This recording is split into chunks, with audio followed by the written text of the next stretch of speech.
Because she cries about it, but she cries about everything. No, no, you're not coming.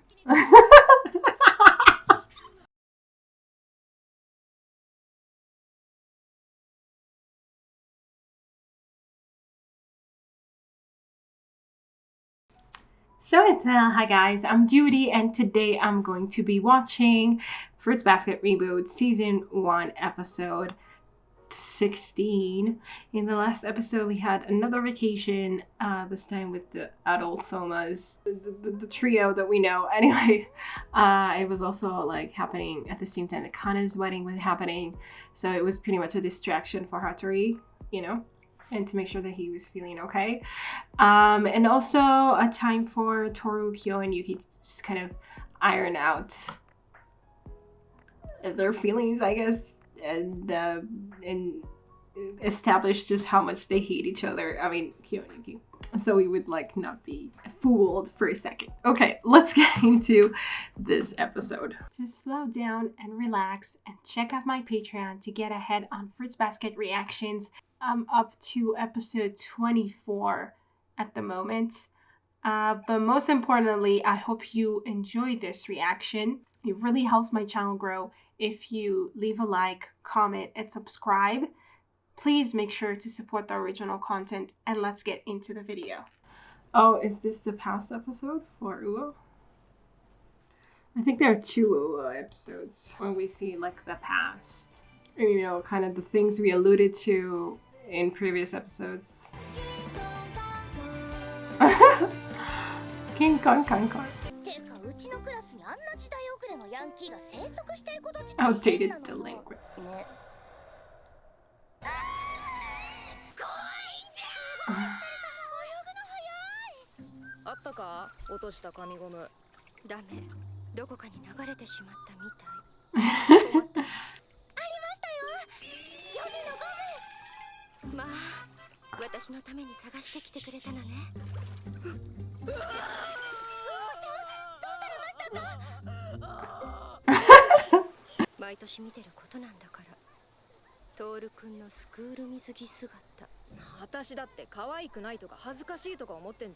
It's just that she can't afford anything else.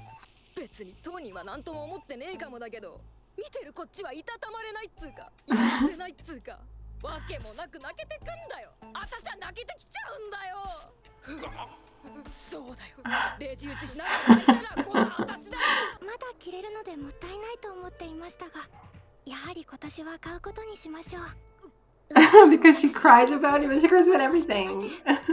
Grief.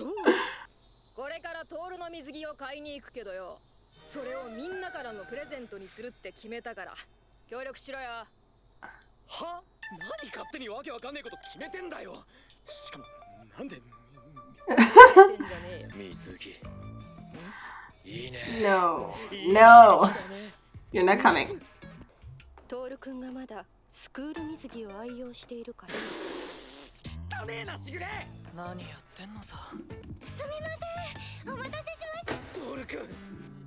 Oh my god.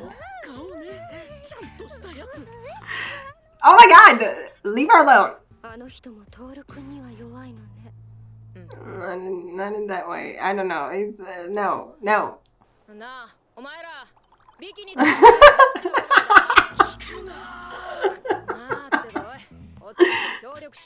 What the hell are you doing?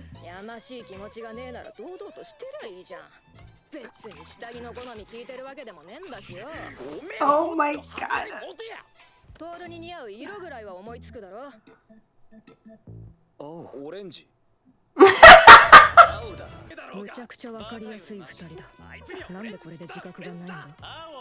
Yes, yes.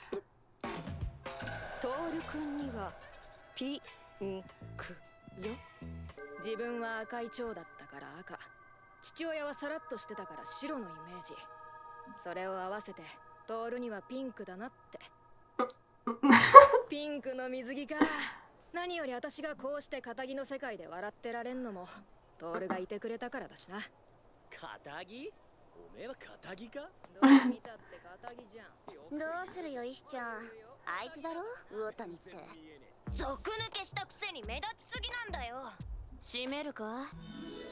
でもいい男どもだな。そうだな。いい男どもだ。プレゼントですか。でも日頃の感謝を込めて。そんな私はそんな。いいからパッと受け取っとけよ。Do they have?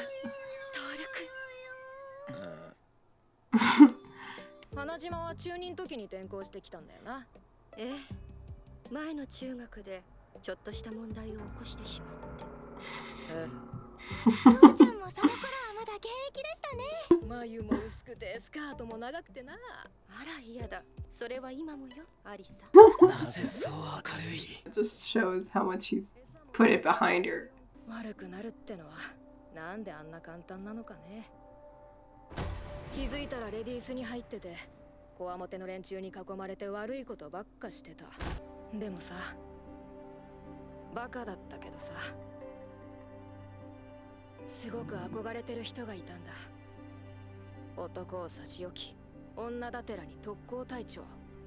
通り名は赤い蝶。待て、男どもの写真を撮ってからだ。お客様、お待ちどうさまでした。そういや、私聞いたぜ。蝶って今ここらの近所に住んでるって。マジっすか。ああ、今は結婚してホンダって名字らしいけど、あんたとタメの娘もいるってよ。もしかすっと同じ中学通ってんじゃねえの。蝶の娘。 So she went to school. 大体京子さんの娘ってんだから、かなりのヤンキー女なんだろうし。申し訳ありません。以後気をつけます。どうしましょう、大変です。なんなのこいつ。そこの方を追わないでください。司会者最高だったよな。Oh, that's really mean. I mean, okay, they don't notice, but pay attention. 名前なんてんだ。ホンダだ。てめえが赤い蝶の娘とかってオチだったらぶっ飛ばすかんな。はい、それはお母さんの現役時代の名前です。よろしくです、大谷さん。なんつうか、こう雰囲気が妙なやつ。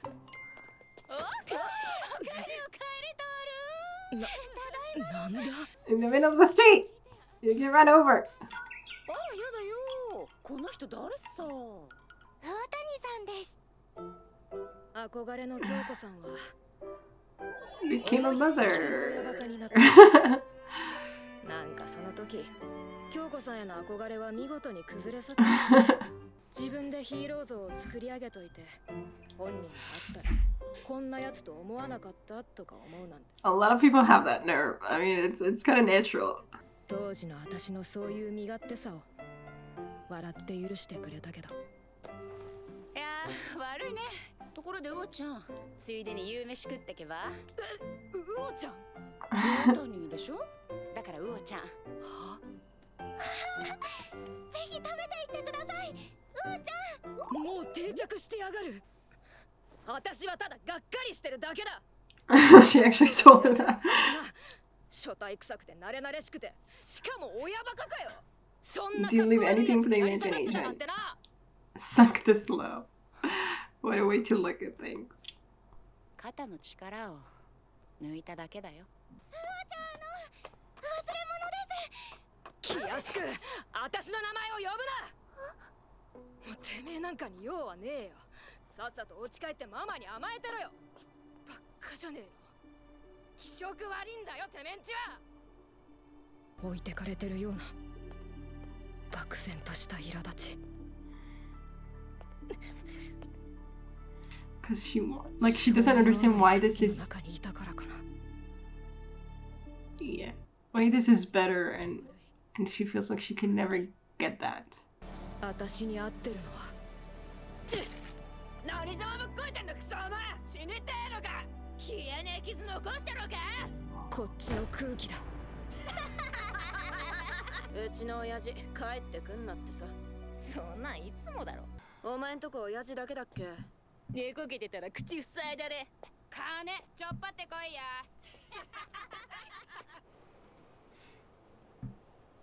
Like, it's sad to think these are all people that just totally give up on themselves or feel like they have no choice. 他に男作って出て行った。それ以来父親と二人暮らし。いやでも慣れるもんだろ。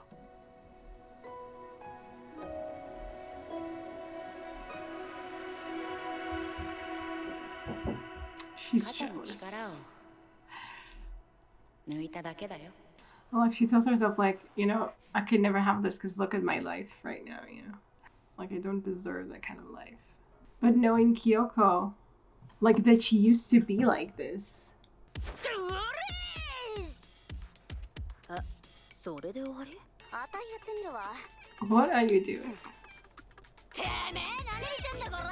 やるってのかタイト。てめえ調子こいて何ば。お前ちょっと言い過ぎだろ。 What are you... こがそんな明日ない言葉。何ビビってんだよバー。だとこれ。ちょっと顔稼ぐのやる。それだ。それでいいんじゃね。ちょっと顔稼ぐのやる。よし、一丁今ので後ろ見て。ちょっと顔稼ぐ。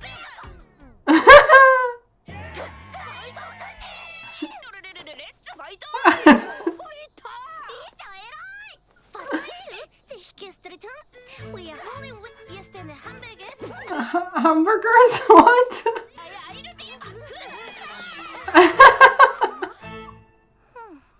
You couldn't get that they were aggressive. But yeah, like Tori just kind of chooses to sidestep that. I don't really understand why he thought talking German to the... I mean, or maybe it was like his way of dealing with them. Kind of like... It's so funny how Japanese, or at least at the way, I don't know if it's real in any way, but how they freak out, at least in anime, they freak out as soon as it's like, oh, it's a foreigner, and immediately they start talking in broken English. Because like every foreigner is talking, I mean, okay, fair enough, I guess. But like, I don't know, it's funny. You know, I guess most foreigners would probably know some English, maybe. You can't count on that, but in any case, it's a funny joke, I don't know if there's any truth to it though. That last scene kind of made us really feel for them, I feel like. Also, like throughout the episode when we saw like those stalkers, they were just kind of like the fact that they were like talking about, oh, what are we gonna do to her? Look at her standing out, she left the gang and stuff. And then they would see like Hyuki and Kyou and they would be like, oh, but they're so pretty, you know? Like, oh, they'll run away as soon as we start anything, and then, but they're so pretty and stuff. Like you see that they're just kind of girls in a way, and then it kind of fits with like Utani's story where you just like see like how tough they are, you know, in the gang. Like you see Utani's thoughts, and in a way she kind of represents all of them in a way. Like how they have like, you know, situations that are really hard that they're born into, and they just kind of lash out in response in a way because they don't know what else to do, and they just kind of, you know, rebel and become gangsters or something like and it's kind of like this cycle where they let people down and then people are just like expect less of them, and then they just kind of continue in this kind of downward spiral. Like they feel like no one expects any better of them, that they don't deserve any better, and so like people give up on them and they give up on themselves, and it's kind of like you don't really know what probably it's the people giving up on them first, the kind of like she said, why is it so easy to go bad, kind of, because it's just like, you know, it's a response to kind of that, I guess, the reaction you get from your surroundings. Like her dad, as soon as her mom left, probably just, you know, got very self-absorbed in his own, I guess, failing or his grief or whatever, and didn't pay enough attention to her, started drinking a lot. So there was no one there to show her they care or like to, you know, anything. So she was just like left to take out her frustration and anger and probably be scolded for it and not accepted for it, and just like, and then, you know, you found yourself in a gang where it's like a lot of people who act exactly like you, and you say to yourself, oh, this is where I fit in, like this is the place for me, pretty much. And you know, it's kind of like you don't have any aspirations for anything else.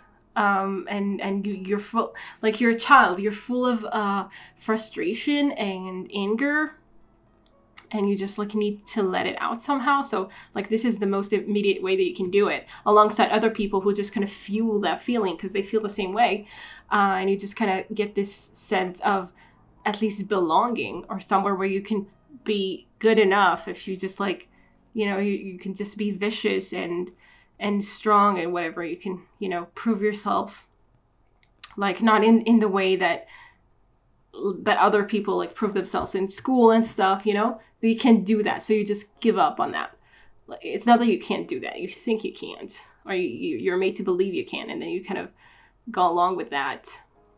You kind of believe that feeling, and then you find yourself kind of stuck, and like it just feels to you like you were always kind of meant to be in this place. There was never any hope for you.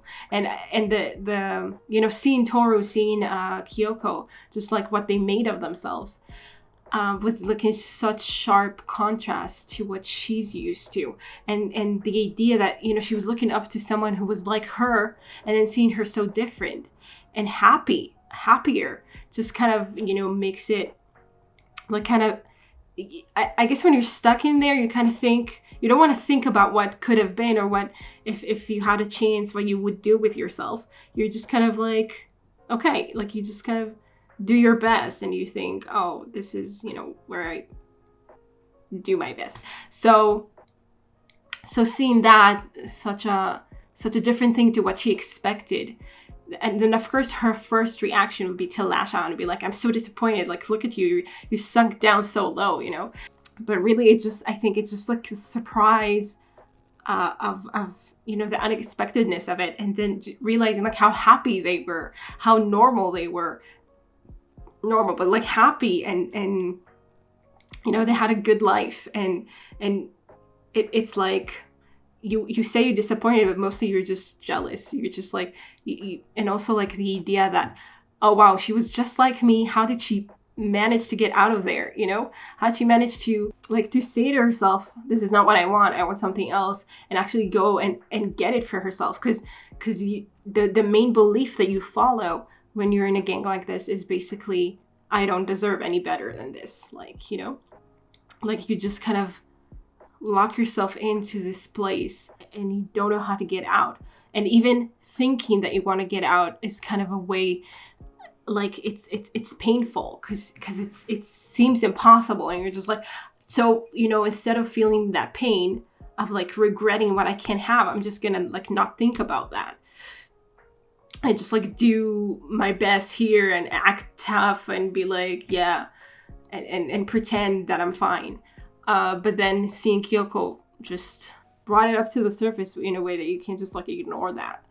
Like the fact that in some part of her, she definitely does want a normal life. She definitely does want to be this happy, or to have a person, a mother that cares about her. Like her mother left, and her dad doesn't give a shit. And, you know, she just sees like how much love there is in this other household. And she says like, I don't deserve it. I could never have this. And it hurts, especially from the fact that I said already, but you know, Kyoko was like me, and look at how did she get there, you know? Like how did she manage, like why did she deserve to, I don't know, make something of herself and become a mother and be so happy about it too? Like how does she have the right to do that? Yeah, it's very sad. Just to see the pure despair that leads you to this kind of place. And it kind of like we see Utani's story, but all of them, like the way they talk, the conversations they had, like, oh, and my dad said like that he will, yeah, like my mom called the police on me. My dad told me never to come back. But like he always says that, like the fact that the dad always, you know, lets her come back. Like there's definitely, I feel, maybe I'm wrong, like who knows, but like maybe some kind of hope. You know, he can't bring himself to really bar her from ever coming back again, because there's some hope that, you know, she will come back and do better or something. That's one way to look at it, and it's a very idealistic way, and I mean, I understand why I want to think that way, but also it could be just that, you know, the dad is too afraid, or like he's unable to actually stop her from coming back. And especially in this show, it's very hard sometimes to give the parents the benefit of the doubt. There are some good parents, but a lot of them are not. I mean, we don't know. We don't have a clue what the family life, home life of these girls is, but you would think, based on the circumstances where they found themselves, that it's pretty bad, and maybe the parents can't be relied on, or they don't give a shit, or they're really bad. So basically I'm saying, like, maybe there's some hope for these girls with their families, but a lot of the chances point to the fact that there isn't, and they don't have anyone to return to. And so this is the only place where they can find themselves. It's like a contest of how they have to sound as vicious as possible, to talk about their parents like they don't give a shit, like, oh yeah, I will kill him, I will kill my mother, you should, you know, kill your dad and still has all his money and stuff. Like, they have to just like put up this front the whole time to show how cruel they are and stuff. Yeah, so it's definitely just the start of the story, and we have like the continuation of it probably next episode. And then at some point there's gonna be the Hana episode. Like, we don't know Kyoko's story yet. We just know that she changed. She was a very respectable gang leader, and then she changed into a mother, and we don't know what happened in between. But we kind of see, like, we see the shift of it, like because it's really strange, because so far we've just heard, like, oh, she was in a gang, oh, like, Toru's mother. and you look at Toru, like, exactly like Yuki said, like, looking at you, I can't believe it, you know? Like, it's hard to just kind of put the two things together, and then you hear that, like, from Uotani's perspective, it's like, yeah, I was expecting something totally different, and then this is what I found. It was, like, a shock to me as well. Like, I vaguely remember what happens in the story, vaguely, but, yeah, we'll see it unfold and see how Uo, like, was kind of set on the right path. Again, I mentioned, like, the other girls, because I think, like, you know, like, in a way, I mean, to some degree or another, I'm sure that there are girls that are more hard to get to. Not only girls, everyone in this kind of situation, but, like, basically just to think that a lot of them are like Uotani in some way, and, you know, she was saved by Kyoko, or she will be saved by Kyoko, we'll see in the next episode, but, like, the others weren't.